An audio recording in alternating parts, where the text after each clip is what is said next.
Hey everybody, this is Bo. We're back in the Sports Lounge. We get a chance to go to London, England, get a chance to talk to a writer, sports guy. He's got an incredible story out there right now. He's Bill Echikson. He's got Shooting for Tiger. How you doing, sir? Hi, I'm fine. Thank you for having me. It was really an honor to come on your show, and also, to talk about my book, which started with a personal experience. I had a child who was a talented athlete, and he starred in soccer and starred in tennis, and then all of a sudden he wanted to play golf, and I thought that was kind of strange. And so, because when I was growing up, golf was just a sport for old farts, basically, right? Absolutely. And I couldn't even play on my father's country club course, so the fact that my son thought it was cool surprised me. And of course, that was stemming from Tiger Woods and the new athleticism in the game and so forth. And he turned out to be a pretty good golfer. So I was really wondering, how far should I push or should I encourage him? And that's where the genesis of the book came. I didn't want to just make it a first-person tale. I wanted to go see those sort of extreme cases that you could see. I was sending my kid to a golf training camp in Florida, but that's what a lot of the top-flight junior golfers' parents do. They send their kids to Florida, where they study half a day and play golf the rest of the day, where you can't play a second sport, where you become a professional in some way just as a teenager. And I wanted to see whether that was all negative, professionalization of our children so young, or whether it was more nuanced. And I did find something that was a little more nuanced, which was this sort of tricky balancing act between pushing and encouraging. Obviously, if you push a kid to do something, he's going to rebel, and it's going to backfire, and it's a negative experience. But if you encourage a kid to take up their passion and pursue it, I saw a lot of positives coming out of it. I saw kids who really were willing to work hard to achieve their goals, were really willing to put in the effort, and who really enjoyed what they were doing. And so that's what the book was. I followed the same group of kids around the junior circuit of golf tournaments, and it actually is a national tournament cycle sponsored by the American Junior Golf Association, and we traveled 15,000 miles from New York to San Louis to Memphis, all the way back to South Carolina, south to Florida, north all the way to New England, and so forth, watching the same group of kids as they competed over a 6-month period. Saw some flame out. I saw some fly high. One of my characters, Dickie Hurst, has jumped directly from the junior tour that I saw to the LPGA. I'm not sure she's that happy about it, but she's successful at least. And the boys who really struggled, I think, more with the transition from childhood to adulthood. There was more competition on the boys' circuit, and many of them found it tough going, I think, as they went along.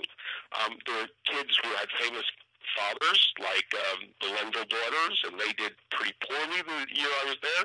There were other kids who I thought were worthy of going to Ivy League schools, who perhaps thought too much out on the golf course and didn't do as well as they had hoped either. So, there were some kids that saw themselves rise and some that saw themselves fall apart, and you follow that in the book. It can be read as a direct just sports tale of who's winning and who's losing, but I really was trying to get at that parent-child relationship. In golf, what was different than most sports, you have team sports where there are college coaches, or coaches in general, and you just put your kid on a team bus. But in golf, most of the time you travel with your parents, and it's such an individual sport that the parents have to follow their children around. The book also looks at, for me, this was a trip back to the United States, a trip back home. I grew up in New Jersey, but I've always been a foreign correspondent. But I brought the foreign correspondent sort of touch to the book in looking at the influence of Koreans and Swedes, and saw a lot of valuable things in how the Europeans do train their elite athletes, and perhaps a little less with the Koreans pressuring their children. I saw a lot of burned out Korean boys and very beautiful Korean girls.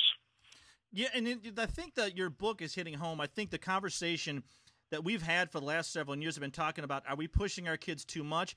And, I don't think it's too much. I think it's who's pushing it.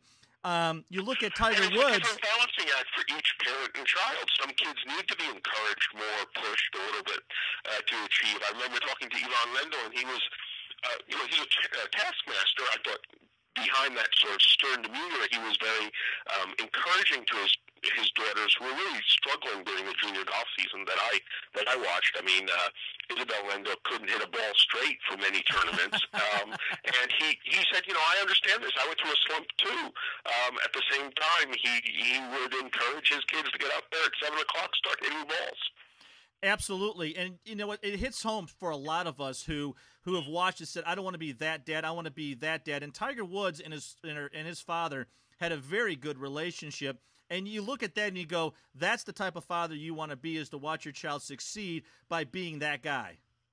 Yeah, and I think also Tiger Woods, one of the things I found out, Tiger Woods had a pretty involved mother, too. She drove him to all these junior tournaments, and I remember talking to Ted Purdy, who's on the PGA Tour now and who played junior golf with Tiger, and he said, everyone underestimates Clotilda's role in all of this. So, yes, I mean, Tiger was raised by two very engaged parents, and I saw very engaged parents among the juniors that I was following.